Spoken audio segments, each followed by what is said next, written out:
The giant pharaoh of ancient Egypt, Sa-Nakht, the first pharaoh of the third dynasty, and said he was a giant, and you're going to see the picture of his skull in just a few seconds. And according to Wikipedia, he was the reign of 18 years, starting about 2650 BC. Predecessor unknown, successor was Kaaba, most likely. His identity in the position of the third dynasty not entirely clear and remains a subject of debate. Now, when we hear the name Sa-Nakht, we remember him as pharaoh, but he was not a regular pharaoh. As a new study suggests, the supposed remains of Sa-Nakht, a pharaoh of ancient Egypt, may be the oldest known human giant.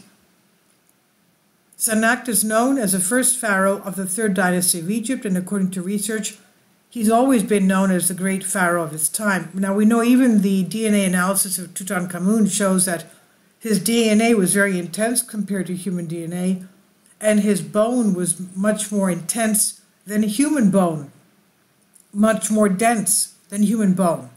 So the human Homo sapien bone. So obviously there was some kind of a difference of DNA in some of these pharaohs. So Sa-Nakht is known as the first pharaoh of the third dynasty, and according to research, he has always been known as the great pharaoh of his time.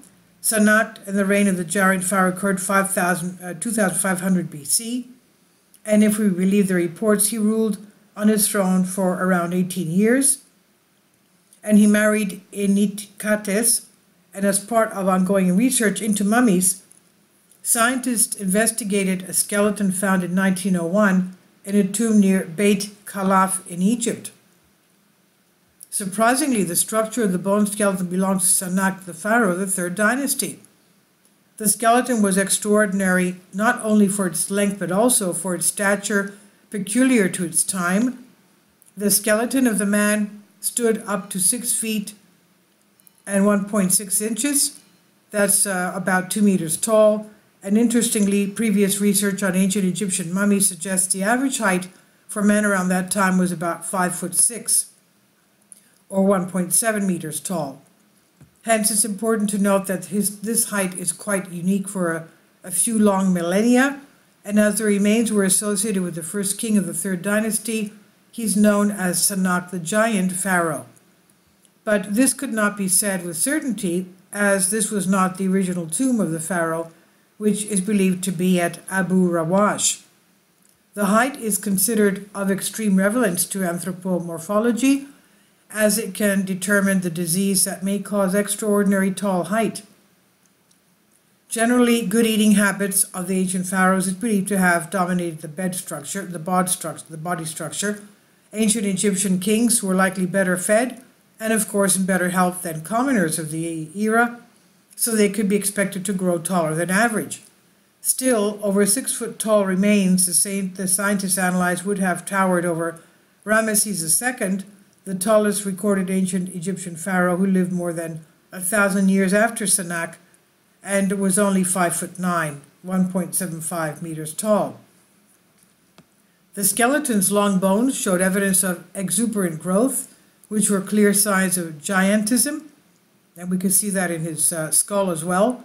This unusual finding led the experts to evaluate the cranial measurements of the pharaoh, and as compared to the analysis carried out with the existing data on the anatomy ancient Egyptians, evidently Sa-Nakht was not an ordinary pharaoh. A certain anomaly was observed specifically in the region of the mandible, which suggests that he possibly suffered from acromegaly. It's a condition known as gigantism, which occurs when the body produces too much growth hormone. In most cases, this occurs because of a tumor on the pituitary gland of the brain. The condition manifests from the face, head, and extremities, and it's difficult to determine whether he was suffering from a mild or severe condition of this, since his face was not at all deformed. Hence, it is yet to be determined whether he was suffering from a condition or he was associated with the biblical creatures such as Nephilim or the giant children of the angels and women of the earth. What do you think about this? And this is on Infinite Explorers by Anne Shrivastava. Please leave your comments, and thank you for your support. Support my Patreon account. The daily posts are 5 videos daily, and they are totally different from what I have on my YouTube channel. Thank you so much for your support and that you find all my content so interesting. You'll find the Patreon account details in the description box below.